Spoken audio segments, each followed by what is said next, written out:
Bom, gente, dando sequência aos trabalhos iniciados hoje, para dar continuidade à programação, nós vamos convidar aqui a professora doutora Sandra Mara Scandelari Cusano de Paula Soares.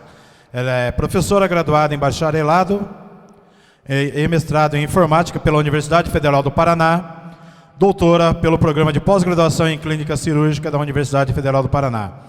Atualmente é coordenadora da Universidade Aberta do Brasil, na UFPR, e coordena o ProInfo Integrado, na Universidade Federal. É professora do curso de Tecnologia em Sistemas de Informação da Universidade. Convidamos a iniciar sua apresentação sobre o tema Elaboração de Material Científico Educacional Multimídia, utilizando conceitos de ergonomia para interfaces de usuário e da educação à distância. Professora, seja bem-vinda. Obrigada. Muito obrigada. Mas nem falei nada ainda, vocês já estão me aplaudindo? Nossa, muito obrigada. Realmente, Eduardo, foi bom ter feito o lanche antes. Todo mundo ficou bem humorado, com comidinha na barriga, né? Então, primeiro eu quero agradecer ao professor Eduardo pelo convite. É um prazer estar aqui conversando com vocês. Espero que a gente não seja uma palestra, e sim uma conversa para falar um pouco sobre uma experiência nossa e uma pesquisa que eu trabalhei no doutorado, que é sobre a questão da elaboração de um material científico educacional baseado em teses e dissertações dos programas de pós-graduação, sob a luz de conceitos de ergonomia, de usabilidade, de interface ser humano-computador, que é a minha área de formação, e também da experiência que a gente tem de alguns anos na universidade em relação à educação à distância, principalmente em relação aos referenciais de qualidade da educação à distância. Então, nós temos uma pequena questão que está lá no alto, que diz assim: como os profissionais podem se manter atualizados? Em relação ao tempo, em relação ao deslocamento, para grandes centros de excelência. Quando a gente fala em centros de excelência, nós estamos falando de universidades que estão, ou de centros de estudos, locais em que você tem boas universidades ou bons locais de capacitação.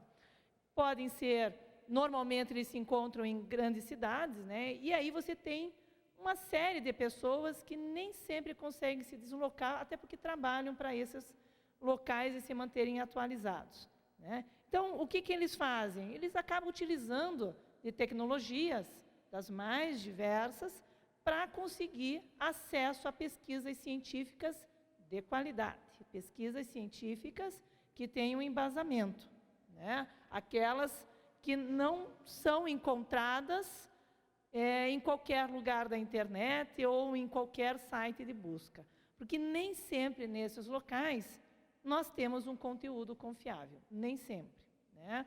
E quando a gente procura um material que seja confiável, normalmente a gente pensa em teses, dissertações e nas publicações em revistas indexadas, né? É lá onde estão as pesquisas, aquelas pesquisas bem referenciadas, com fundamentação, né, com anos de experiências e de estudos, para que esses profissionais possam buscar informações realmente contextualizadas, com consistência e tudo aquilo que a gente precisa para a formação. Por outro lado, esse material não é um material fácil de ser lido. É um material que, de certa maneira, tem uma linguagem que não é para qualquer profissional que esteja atuando no mercado para conseguir ler, de repente, um paper, né? Ou dele pegar uma tese. Aliás, as coitadas das teses, das dissertações, após defendidas, ficam lá na biblioteca e morrem mofadas, né? Então, você precisa, na verdade, você tem um mundo de informações, de pesquisas disponíveis, mas por essa dificuldade na compreensão dos conteúdos, até por quem não é da academia, acaba gerando uma dor muito grande de cabeça nas pessoas que querem acessar. Quer dizer, as pessoas acabam desistindo e aí voltam para aqueles sites de busca, às vezes nem tão confiáveis, né? Então, nós temos, por um lado, teses, dissertações, nós temos o próprio pesquisador, que é alguém que domina aquele conteúdo, quando você vai assistir uma palestra, quando você vai participar de um debate, quando você vai participar de alguma oficina, enfim, algum evento que você consiga conversar, trocar experiência com esse pesquisador. E ele, através desse tempo em que ele está lá se dedicando, ele coleta uma série de materiais. É esse material que nos interessa. Vejam, a gente parte da premissa que, quando você começa a desenvolver uma tese ou uma dissertação, você coleta uma série de materiais. Você compila ou retira aquilo que é mais importante e gera uma tese. Da tese, você gera ainda aquilo que é mais relevante e gera uma publicação. Todo o resto do material acaba, entre aspas, indo para a sua gaveta, né? Então, muitas vezes, você coletou vídeos, entrevistas, material de campo, e esse material ficou com você, só com você, esquecido lá numa gaveta. Esse material é um material que a gente quer aproveitar na construção de materiais educacionais, pensando daí nesse público. E combinar esses materiais, que estão, de certa maneira, formatados dentro de uma norma, de uma normatização acadêmica, levando-se em consideração um projeto de interfaces, levando-se em consideração métodos de avaliação ergonômicos, ou através de outros métodos de avaliação de interfaces, através de heurísticas ou de usabilidade, e ainda também utilizando a questão dos referenciais da educação à distância. Juntando tudo isso, nós acreditamos que é possível gerar um material científico educacional. Combinando essas técnicas, é possível montar esses materiais. Então, você está unindo, na verdade, o que a academia tem de melhor, que é a pesquisa, com aquilo que já existe, né? Os materiais, a experiência de educação à distância, da questão da interface e tudo mais. Quando você... Aqui ficou pequenininho, né? Mas eu vou ler para vocês. Quando vocês têm ali uma questão de autonomia para estudos e reflexões, que até a professora que me antecedeu, que estava aqui, até falou, olha, o estudante da EAD, ele precisa ter autonomia. Então, isso é importante. Ele tem que ter autonomia para fazer o seu aprendizado, para fazer as suas reflexões, para os seus estudos. Né? Autonomia e disciplina. Né? Tem que ter uma formatação diferenciada esse material, chamar atenção para os pontos mais importantes, mais relevantes. E ainda, além de tudo, cativar o leitor. Porque por mais que você tenha disciplina e autonomia, por mais que o material chame os pontos importantes, se ele não for um material que foi concebido de forma a cativar aquele público para qual foi direcionado, ele acaba não gerando, né, uma empatia com esse material e ele vai abandonar. Essas são características de um material didático da educação à distância. Então, a educação à distância, né, eu acho que estou falando não vou ensinar para todo mundo que já sabe, mas lembrando que no nosso decreto 5622, no primeiro artigo, ele define educação à distância com uma modalidade e aí o grifo, em que você tem a mediação didático-pedagógica nos processos de ensino-aprendizagem com utilização de meios e tecnologias de informação e comunicação para que esses interlocutores, os estudantes, os professores, os tutores, enfim, todos os envolvidos, os atores envolvidos, possam desenvolver essas atividades em locais e tempos diferentes. Então, lembrando aquela nossa figurinha de quem precisa se capacitar, não pode ir até um grande centro, ou não tem tempo, precisa fazer essa capacitação, e ele precisa estar em outros lugares ou em tempos diversos, educação à distância tem tudo a ver. Além disso, ainda, no artigo 7º do mesmo decreto, ele coloca que os atos do poder público deverão ser pautados pelos referenciais de qualidade para a educação à distância. E esses referenciais de qualidade para a educação à distância, ele partiu de uma portaria ministerial, depois ele acabou virando um documento em que o Ministério da Educação e as instituições de ensino superior, especialistas de algumas instituições de ensino superior, fizeram um projeto em que você tem alguns referenciais que norteiam o desenvolvimento, a elaboração de projetos em educação à distância. Né? Entre vários itens que lá estão pautados, você tem dois que, para nós, aqui nessa pesquisa, foi importante, que são os sistemas de comunicação, que envolvem questões de recursos humanos, de infraestrutura necessária, enfim, todos os elementos para a elaboração de um projeto de educação à distância, e ainda a questão do material didático da EAD. Este material didático da EAD, ele deve ser elaborado para ser estudado à distância, como eu já tinha falado anteriormente. Ele tem que enfatizar uma reflexão, o desenvolvimento dessa autonomia, tão desejada para os nossos estudantes, e a construção do conhecimento. Então, a gente não pode partir do princípio que o aluno ele vai ter autonomia e vai ter a disciplina de estudar sozinho, quando você também pode fazer com que o material auxilie a ele criar essa disciplina e essa autonomia de estudar sozinho. Na verdade, ele conduz o aluno nesse estudo, nessa reflexão, né? E não é somente um produto. É um instrumento de convergência e de articulação dos recursos tecnológicos, enfim, de todos os recursos necessários e os meios que serão utilizados para que haja uma interação entre todos os atores, sejam os atores, os professores, os estudantes, os tutores, enfim, que são os elementos constitutivos de um sistema de EAD. Então, no sistema de EAD nós temos um sistema de tutoria, nós temos o próprio estudante, e tudo isso é embasado fortemente dentro da construção de um material educacional, né? Além disso, lembrar que o material didático para EAD é um texto acadêmico-científico, né, que tem um propósito educacional. Então, veja, uma tese, uma dissertação, ela tem um texto científico, mas ela não tem um propósito educacional. Então, o que a gente precisa fazer é com que esse conteúdo dessas teses e dissertações, de certa maneira, elas consigam ser, não digo transformadas, mas que elas consigam ser utilizadas como um material com propósito educacional, né? E um material com propósito educacional, ela tem que ter uma linguagem precisa, culta e correta, tem que ser objetiva, né? Respeitando o contexto do aluno, da onde ele vem, o que ele já faz, que tipo de curso, aonde ele acessa esse material, né? Respeitando todo esse perfil.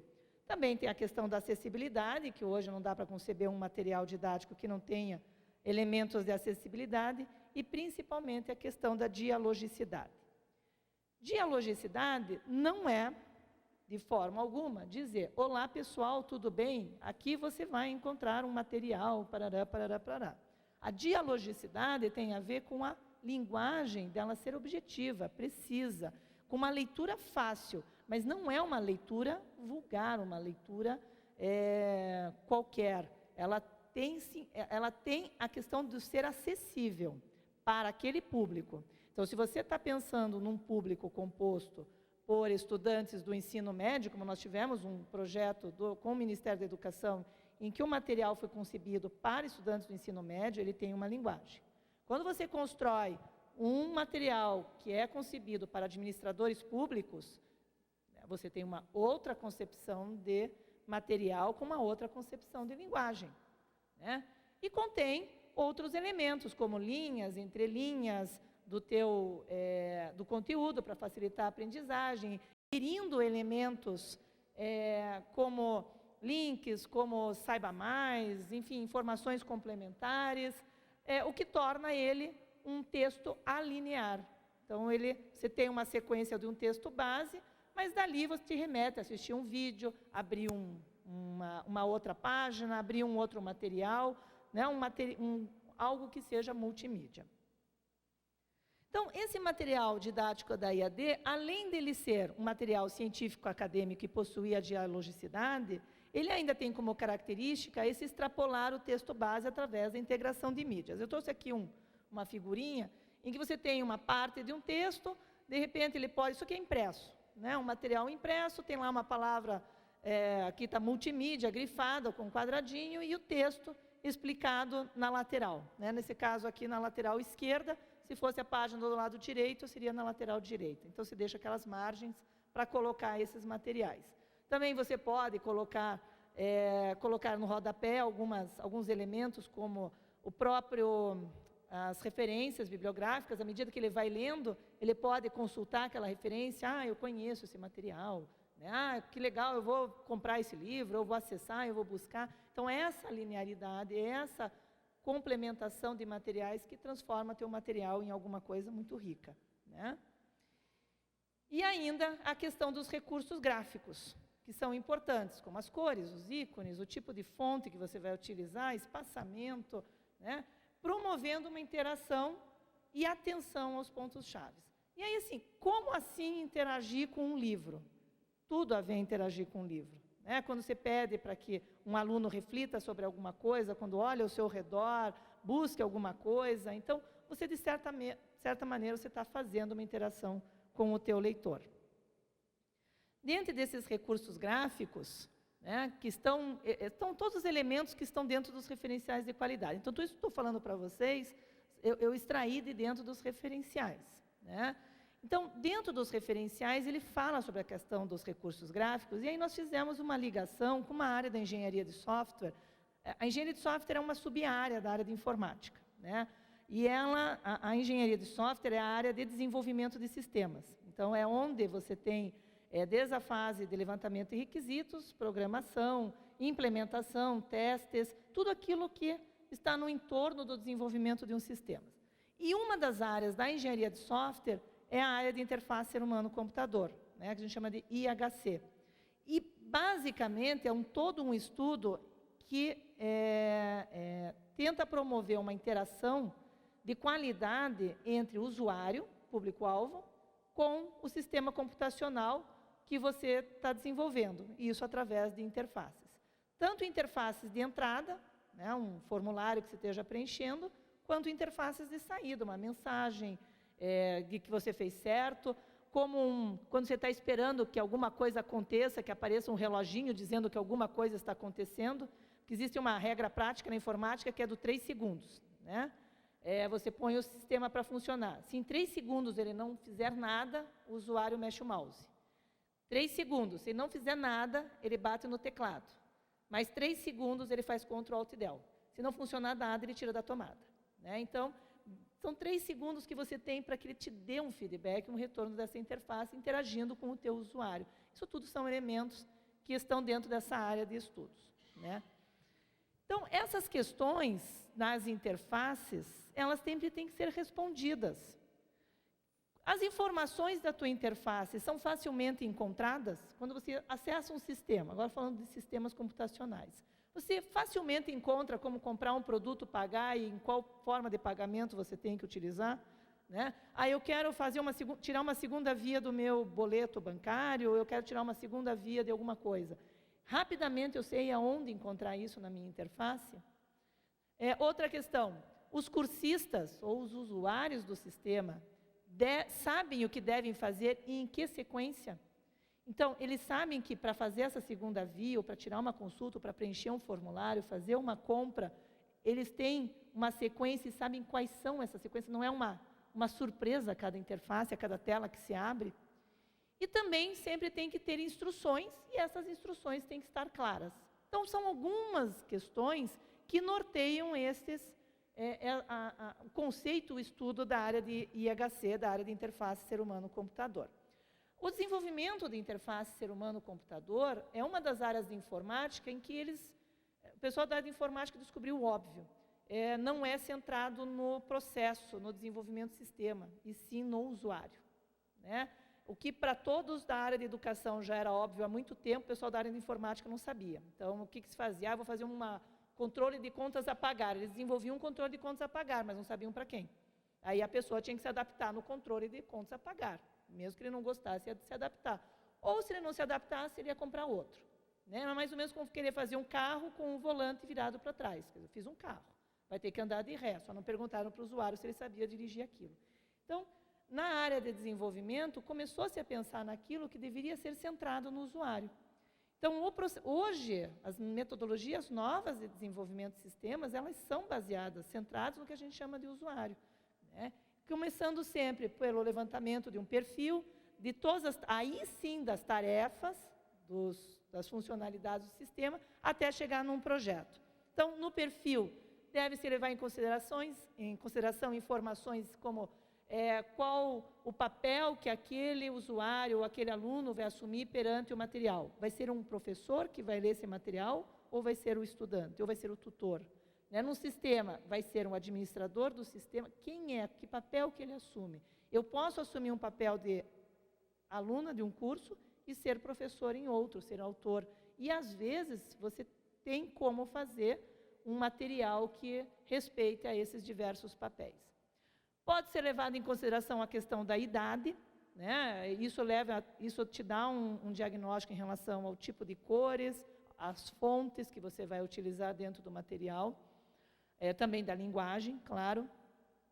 Um levantamento com familiaridade do computador, o que já usa, o que sabe usar, o que já usou, o que normalmente utiliza. Níveis de conhecimento do domínio da aplicação. Às vezes a pessoa não sabe acessar nada de informática. Normalmente sabe fazer um texto e mandar um e-mail. Receber mensagem no celular, ok. Mas no sistema que ela utiliza normalmente, esta pessoa domina. Ela usa tanto aquele sistema que ela sabe fazer com olhos fechados, ela sabe utilizar aquele sistema. Então, ela tem um conhecimento no domínio da aplicação, que é aquele sistema que ela utiliza normalmente. A frequência de uso, isso é importantíssimo para nós, porque quem utiliza uma interface uma vez por semestre, a interface vai ter que sempre estar dando dicas.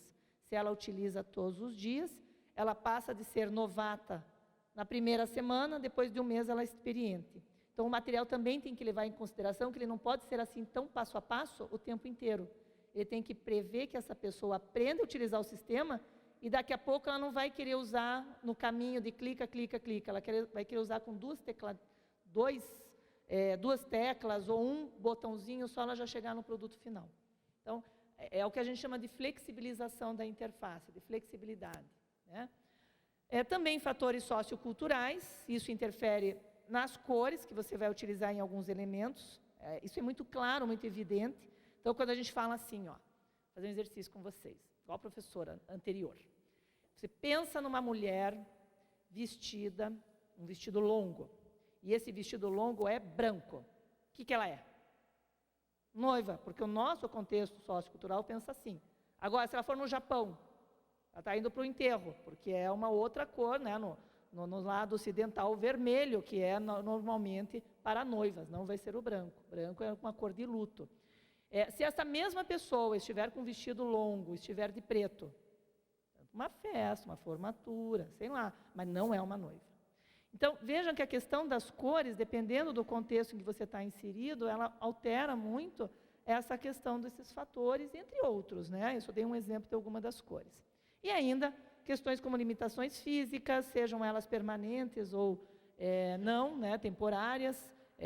Sei lá, quebrei o braço, não posso usar o braço direito, eu sou destra. Então, o meu sistema vai ter que, de certa forma, dar conta para que eu possa utilizar esse material dentro nesse momento em que eu estou sem essa possibilidade de usar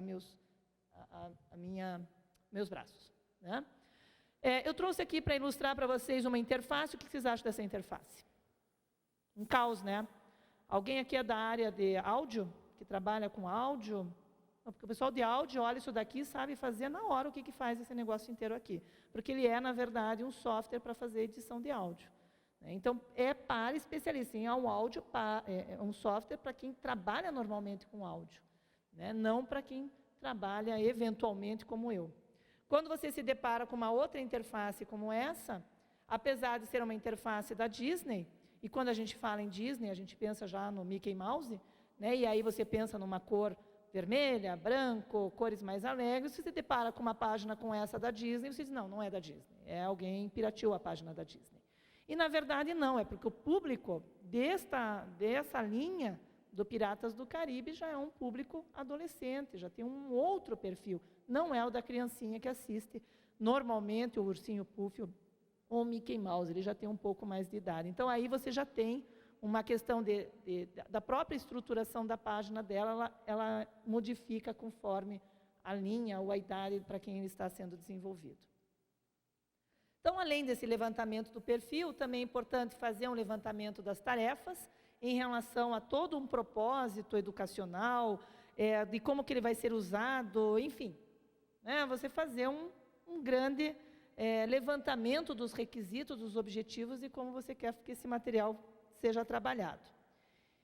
Criar um layout, que seria o terceiro passo, mantendo algumas dicas, né, como manter páginas consistentes. Aqui é um exemplo de como você fechar uma janela sendo no Mac ou sendo numa plataforma do Windows. Então, quer dizer, além dela estar do lado oposto, né, cada um está de um lado, e ainda tem a sequência que está totalmente diferente, as cores não tem nada a ver. Então, para quem está acostumado com Windows, quando se depara com aquela interface, a única coisa que sabe fazer é o xizinho de fechar, porque ele está na extremidade e ele é um xizinho vermelho, né? Nos demais sempre surgem dúvidas. Então, e aí você vem com uma dos elementos da área de interface, que é tornar as coisas visíveis. E não fazer com que o teu usuário aprenda por tentativa e erro. Tem gente que gosta de tentativa e erro, é um desafio, mas a maioria das pessoas desiste no meio do caminho. Diz assim, não, isso aqui é muito difícil, né? Não gostei, não consigo. Então, você acaba criando uma certa animosidade em relação ao teu layout. E aí estabelecer um esquema de cores, tipos de fontes, pequenos blocos de textos, elementos computacionais. Aqui é um material que foi desenvolvido pela universidade há alguns anos, em que cada capítulo era uma cor, né? Cada etapa, na verdade, eram 3 etapas no material, cada um tinha uma cor, e aí você conseguia distinguir em qual etapa você se encontrava pelas cores. Os desenhos são os mesmos, o que mudava era a bolinha no fundo, que se tinha a laranjinha, a verdinha e depois também tinha a vermelhinha, né? Então você tem uma combinação de cores que podem estabelecer, mas mantendo uma certa consistência. A gente diz que na interface não é que inconsistência seja ruim, mas inconsistência ela tem que ter propósito, tem que ter um motivo. Então, um bom motivo para você ter páginas inconsistentes, cada uma sendo uma surpresa, é quando você está desenvolvendo um jogo. Né? Porque se você deixar óbvio, ele fica chato. Daí tem que ter o desafio de localizar as informações.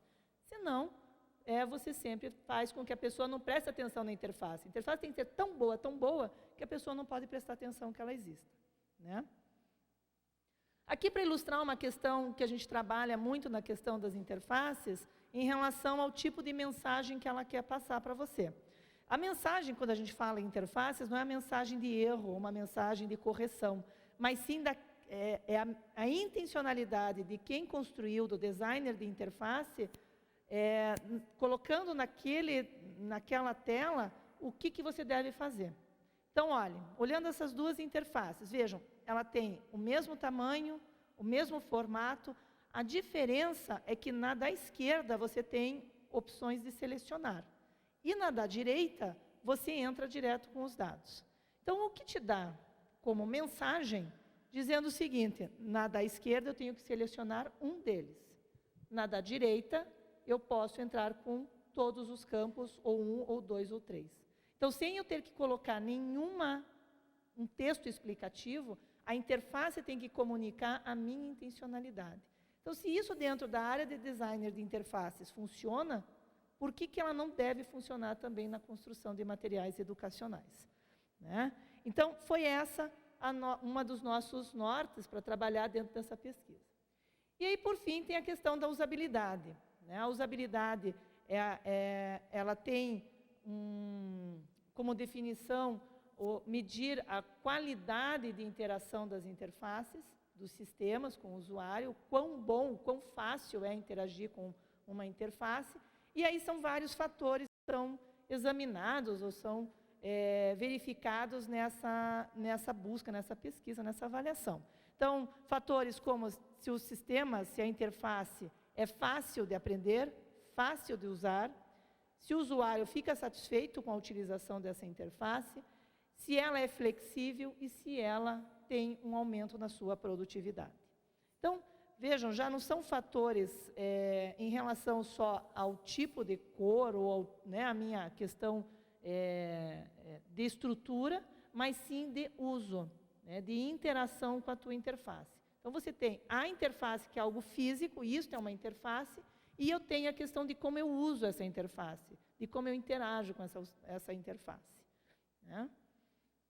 Então, existem vários elementos que você vai medir, eu trouxe um deles, que é a questão da comunicabilidade, tem que ser uma interface, tem que ser de fácil comunicação. Quando eu mostro para vocês, seja um telefone, eu estou dizendo assim, é uma alta comunicabilidade, porque eu peço para você, faça uma ligação. Você sabe fazer uma ligação utilizando esse telefone. Se eu te apresento aquela interface de um tocador, né? Você, num primeiro momento, diz assim, nunca vi. Mas se você olhar com mais atenção, você vai perceber que todos os elementos que são utilizados na interface são conhecidos. Eles estão, a disposição está diferente, mas os elementos já são conhecidos. Então, a familiaridade que você tem com esses ícones, com esses elementos gráficos, faz com que você tenha uma alta comunicabilidade. Né? Como contra-exemplo, eu sempre gosto de trazer a questão dos botõezinhos da geladeira. Qual que desliga? Ou qual é a temperatura mais baixa? É o 0 ou é o 7? E aí você vai hoje chegar em casa, você vai colocar no 7. Aí você diz assim, a minha, porque pode ser que mude, né? A minha geladeira no 7, ela descongela. Tá. Aí daqui a 3 anos você vai olhar novamente para a geladeira e vai dizer assim, fica mais forte ou mais fraco no 7? Você não vai lembrar, porque a frequência de uso é muito baixa. Então, aquela frequência que eu falei anteriormente é isso. Se você não vai descongelar toda semana, você vai esquecer. Daqui a 3 anos você não vai lembrar como é que faz. Então, a comunicabilidade aqui é baixíssima. Como é que a maioria dos fabricantes de geladeiras resolveram esse problema da interface? Criaram geladeiras digitais? Também. Mas uma outra forma, colocaram um papelzinho do lado da geladeira dizendo de 0, desliga, 1 a 3, quando a temperatura ambiente estiver assim. Resolveram o problema de interface colocando uma instrução ali ao lado, porque havia um problema de comunicabilidade, ela era baixa. Né? Então, dentro dos métodos de avaliação, os mais importantes, os mais utilizados pela academia ou por quem é especialista na área de interfaces, é o método de inspeção de usabilidade, por heurísticas e por teste de usabilidade. A diferença entre eles é que o primeiro é o mais rápido de fazer, você faz sozinho. E ele é binário, ou você tem ou não tem. Né? Ou atende ou não atende aquela interface. São 194 questões que você faz uma avaliação rápida. Ela é importante para ser assim, a primeira avaliação de uma interface, de qualquer tipo de sistema, de interfaces. Né? Por heurísticas, daí você tem que construir as heurísticas, que são afirmações, quer dizer, você pode construir, daí determinando, de acordo com o tipo de sistema que você vai fazer. E o método de teste, na outra ponta, seria o melhor de todos. É o mais caro, o mais trabalhoso, que exige usuários experientes para fazer a aplicação do teste, porém é aquele que utiliza o usuário real. Então, no teste de usabilidade, é aquele que você coloca o teu usuário para trabalhar. E você fica observando, isso que é importante. Você vê aonde que ele tem mais dificuldades, onde ele fez uma cara assim do tipo, né, não entendi, ou você, E essas expressões é que são importantes você captar na hora de fazer o levantamento, né, de usabilidade da tua interface. Então, voltando para a nossa ideia original, nós sabemos que nós temos todo o desenvolvimento dessa pesquisa com a coleta e com geração que foi feita pelo pesquisador, que é descartada parte dela quando você gera a tua tese e dissertação, que é descartado mais ainda publicações. Veja, vocês sabem muito bem, ficam lá 4 anos desenvolvendo uma tese, transforma em, vamos fazer uma média aí, 100, 150 páginas de uma tese, para chegar numa publicação que você não pode mandar mais do que 10 para uma revista. Né? Então, metade ficou no caminho. Né? É só o relevante. Então, o propósito é elaborar um projeto gráfico de interfaces, essa é o foco da pesquisa, para conteúdos científicos e educacionais multimídia, a partir dessas teses e dissertações. E aí optou-se em 2 mídias, a impressa e a digital, utilizando os conceitos de ergonomia, de interface ser humano-computador e dos referenciais da modalidade à distância. Essa pesquisa ela foi desenvolvida e é como a gente tem trabalhado, na verdade, nos materiais, em 2 fases. Uma primeira fase em que você constrói o layout de acordo com aquele público, e aí para esse daqui nós pegamos o público da medicina, que é onde eu fiz onde eu trabalhei com o meu doutorado, então eu peguei os médicos que trabalhavam comigo, fizemos um levantamento do perfil do usuário, dos recursos tecnológicos que eles utilizavam, selecionamos algumas das teses aleatoriamente, pegamos de todas as áreas de concentração possível que tinha dentro da área da medicina, e aí, com esses dados, nós definimos as mídias através de um levantamento do censo da ABED de 2013, que verifica que a mídia impressa é bastante utilizada e ainda tem a questão de vídeos e outros dispositivos que são utilizados. Mas, mais do que isso ainda, levantou-se com os próprios médicos o que eles utilizariam. Porque esse material vai estar sendo disponibilizado tanto para alunos da graduação, em medicina, ou na área de saúde, de maneira geral, quanto da pós, ou até mesmo para os egressos da área médica. Optou-se em manter o texto base original, com isso a gente não tinha o desgaste do resumo, da revisão, até porque muitos dos autores já não estão mais nem no Brasil e nem próximo, e também não querem nem ouvir falar em doutorado ou mestrado. Então, eles não, pega o texto, está lá, não tenho mais o documento original. Então, nós optamos em pegar um documento e fazer um projeto, uma organização em cima do texto base. Então, desse texto base, que é o texto original, ele remete para todos os elementos que forem possíveis, links, vídeos, áudios, todo o material que eles coletaram, enfim, tudo que foi coletado. E nós simplesmente agregamos tudo isso. Gera-se um protótipo para a versão impressa, esse protótipo foi analisado de acordo com um instrumento que nós elaboramos, baseado nos referenciais da educação à distância, em 16 itens de recomendações, e aqui está um modelo do instrumento, de como que nós fazíamos essa análise, e aí tem também a mesma coisa em relação ao protótipo. Na verdade, são duas equipes. Eu tive o pessoal que estava desenvolvendo a equipe digital e eu estava fazendo o layout de forma acadêmica. Então, essas duas fases, elas ocorreram em paralelo. E aí ele foi submetido ao método de inspeção por listas, através das 194 questões de usabilidade.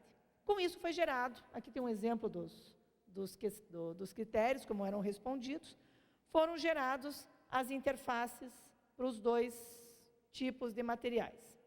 Com esses materiais, com esses layouts definidos, entramos na fase 2. Aí na fase 2, sim, para cada material ele repete. Então isso daqui é um fluxo que para cada um dos materiais, foram 5 que nós fizemos como piloto, que eles estão se repetindo. Então nós temos você organiza os elementos da pesquisa científica, que você pega todos os elementos que estava na introdução, levantamento, fundamentação, metodologia, resultados, análise e assim por diante, além dos outros elementos que eles nos entregavam. Depois disso, fazemos a editoração para a versão impressa e fazemos uma revisão desse material, e, em paralelo, a mesma coisa para a versão digital. Só que a versão impressa, ele gera um PDF que a gente acrescenta na versão digital. Então, na versão digital, você tem acesso tanto ao modelo em HTML quanto ao modelo em PDF. E aí, por fim, ele é publicado. Essas foram as fases do projeto. O que resultou?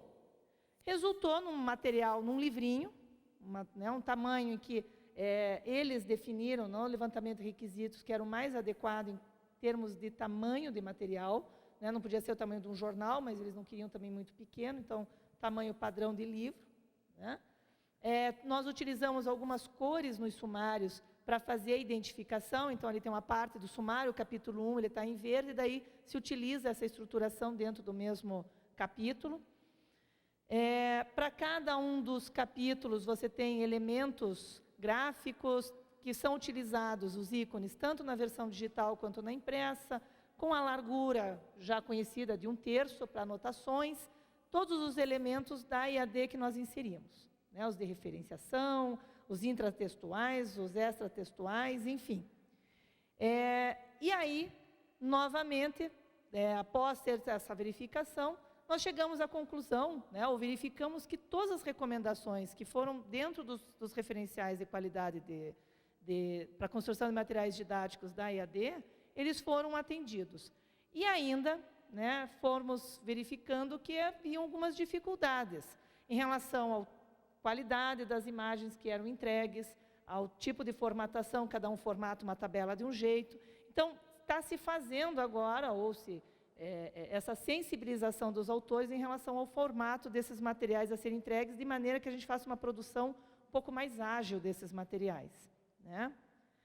Na versão multimídia, a gente chegou num layout em que são 2 interfaces somente, né? Então, você tem uma interface principal em que tem a lista de todos os materiais que foram produzidos, vai acrescentando e pode fazer uma pesquisa por eles.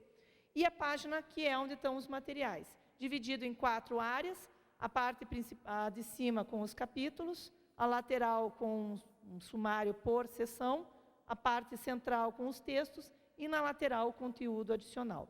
O que foi modificado nesse material?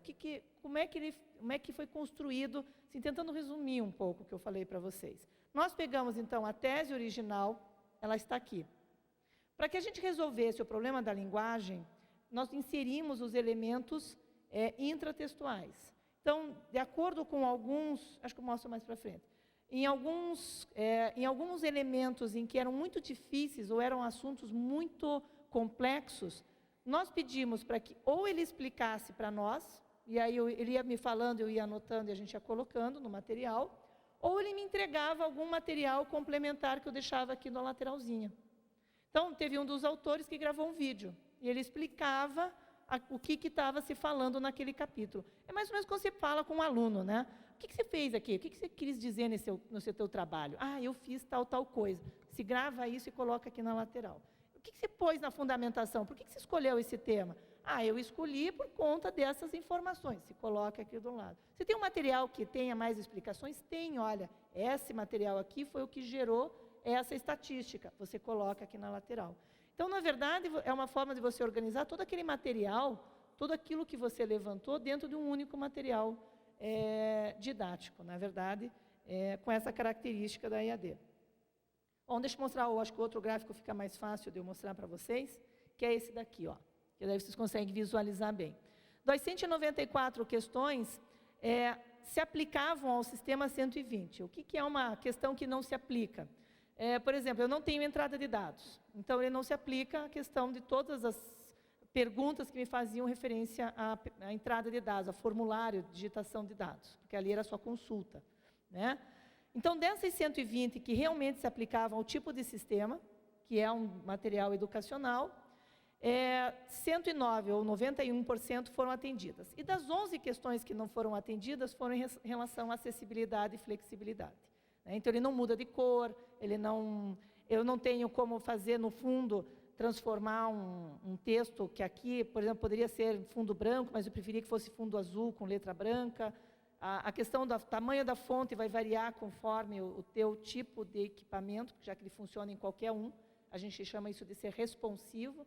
Então, ele funciona numa tela tão grande quanto num smart pequenininho, ele se adequa ao tamanho.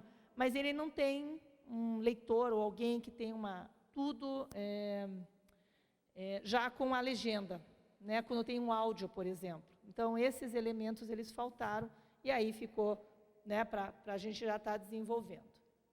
Então, alguns indicadores que orientam a produção do material educacional e que a gente pode observar que eles também apareceram aqui.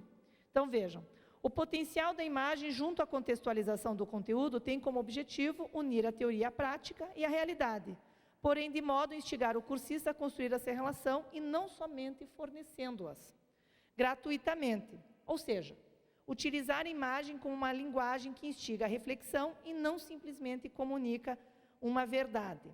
Então, no material isso é possível quando você coloca elementos. Aqui, um dos materiais, ele tem um mapa de Curitiba, era uma pesquisa que foi feita em Curitiba, em todas as regionais, sobre nutrição pós-cirúrgico. E ela visitou, a pesquisadora, as residências, e verificava como que as pessoas faziam essa questão do pós-cirúrgico, em relação à alimentação, quando tinha a questão de tomar soro, tinha injeção, em relação à qualidade higiênica, enfim, são várias questões. E ela tem um acervo, né, de mais de 200 fotos, e ela usou 2 na tese. As outras todas ficaram com ela no CD. Então, nós pegamos as 200 fotos dela, as 2 e mais as 198 que ela não utilizou, e colocamos dentro do mapa. Esse mapa ele é interativo, né? Você clica, daí ele muda a cor, clica numa das regionais, ele abre o álbum de foto e cada uma das fotos está explicado. Obviamente que a autora teve que ajudar a gente fazendo isso, né? Então, essa interação com o material, e não simplesmente colocando as fotos ou dizendo simplesmente um dado, mas que a pessoa possa buscar essas informações, foram importantes. Um outro indicador que nós verificamos dentro do material é que o estabelecimento de uma relação pessoal entre professor e cursista, mediante uma conversação amigável, facilita a compreensão do conteúdo e torna o estudo mais prazeroso e estimulante.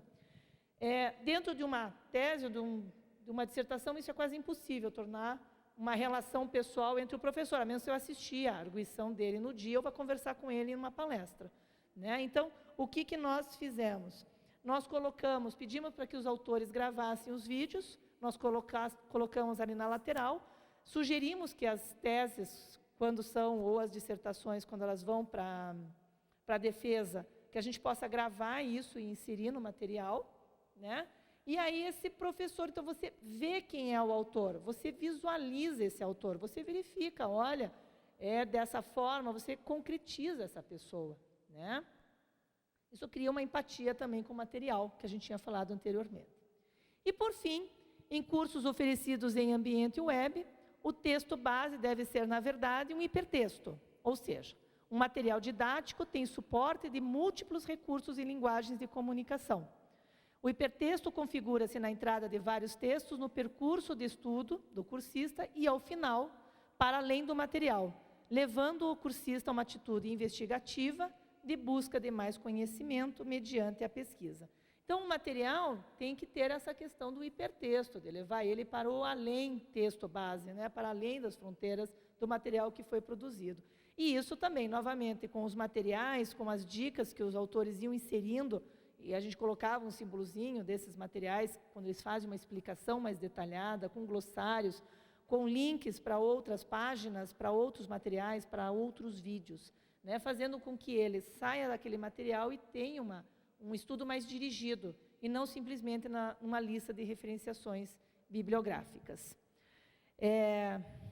Falei o mais rápido que eu pude, dentro da minha apresentação, para eu tentar fechar dentro do tempo. Eu tinha que falar mais um monte de coisa para vocês. Queria falar bem devagarzinho tudo isso, mas não me deixaram.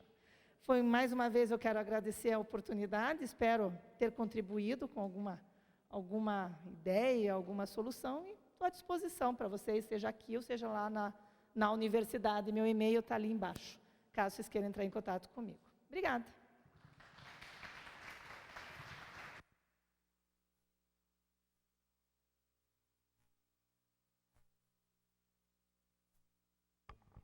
Oi. Se alguém tiver alguma pergunta, alguma coisa, acho que o professor tem um minutinho ainda para responder. Ok? Então, professora, a direção da Educação à Distância do Instituto Federal do Paraná quer agradecer a sua presença, que veio enriquecer essa nossa discussão aqui no dia de hoje. E vamos convidar aqui o professor para entregar uma lembrancinha para você.